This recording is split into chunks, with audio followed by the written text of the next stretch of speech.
Welcome to बाल गोविंदम school. आज कक्षा 10 पाठ सूरदास पद भाग का प्रथम पाठ सूरदास का भाग 2 लेकर आई हूँ। जैसा कि मैंने आपको प्रथम भाग में सूरदास का पहला पद समझाया था, आज उसी के आधारित उसी पर सूरदास का पद का दूसरा पद हम समझेंगे। सबसे पहले हम पद को पढ़ेंगे। पद कुछ इस प्रकार है। मधुकर श्याम हमारे चोर, मन हरि लियो तनक चितवनी, मैं चपल नैन की कोर, पकड़े होते हृदय उर अंतर, प्रेम प्रीति के जोर, गए छाड़े तोरी सब बंधन, दे गए हंसरी ओकार, चौकी परी जागत निसी बीती, दूत मिलियो एक भोर, सूरदास प्रभु सर्वस लूट्यो, नागर नवल किशोर। देखिए, ये आपके पाठ का पद संख्या 2 है, जिसमें सूरदास जी किस प्रकार बता रहे हैं कि गोपियाँ किस तरह श्री कृष्ण के आँखों का और मुस्कुराहट से उनका क्या क्या चुरा लिया, और उन्हें उद्धव एक बदुकर यानी एक भंवरे की तरह सुबह उन्हें कैसे मिले, और उन्हें बताया कि श्री कृष्ण ने हमारा क्या क्या चोर लिया। अब हम इसकी सप्रसंग व्याख्या पढ़ेंगे। जैसा कि मैंने आपको पहले ही बताया, प्रसंग किस प्रकार लिखा जाता है। प्रसंग कुछ इस प्रकार है। प्रस्तुत पद हमारी पाठ्य पुस्तक स्थिति से लिया गया है। इसके रचयिता महाकवि सूरदास है।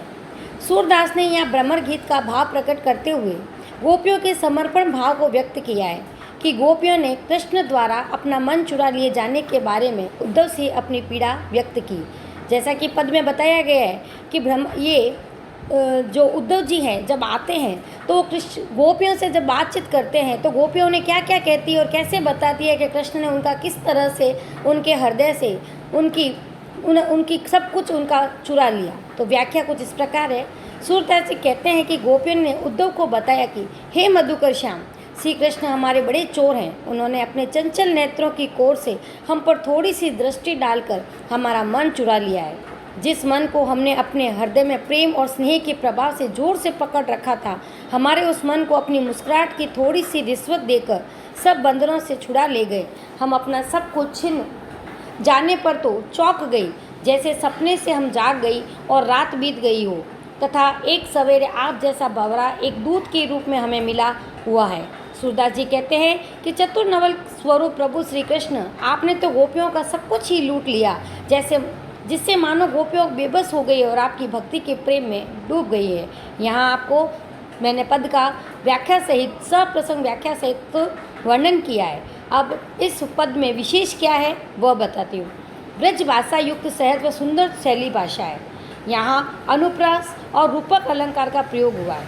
कवि ने गोपियों के अन्य प्रेम को व्यक्त किया है। कवि ने गोपियों का जो अन्य प्रेम है श्री कृष्ण के प्रति उसको व्यक्त किया है।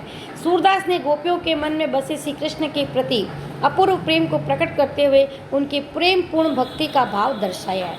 मैंने आपको बता दिया है कि ये हमारे पाठ पद भाग का सूरदास पाठ का पद संख्या 2 का सप्रसंग व्याख्या सहित आपको अपनी नोटबुक में इसे लिखना है और इसे याद करना है। आप सबको मुझे लगता है कि आप सबको ये समझ आ गया होगा और आप इसे लिखने का प्रयास करेंगे। धन्यवाद।